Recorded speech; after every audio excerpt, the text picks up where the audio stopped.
Be sure to read and follow the safety guidelines to protect your computer from potential damage and ensure your personal safety. For more information about safety guidelines, see the owner's manual at dell.com/support. Before you begin, turn off the computer and disconnect all the attached peripherals. To remove the solid-state drive 2280, remove the 6 screws on the base cover. Loosen the 2 screws in the back corners of the base cover. Pry the base cover away from the recess points near the hinges to remove it.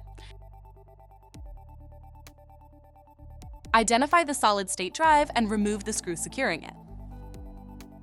Unlatch the drive and remove it from the system. To reinstall the solid-state drive 2280, relatch it to the system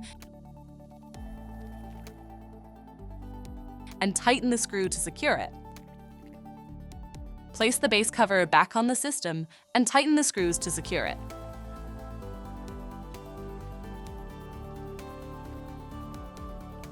For more information about your DELL system, visit dell.com/support.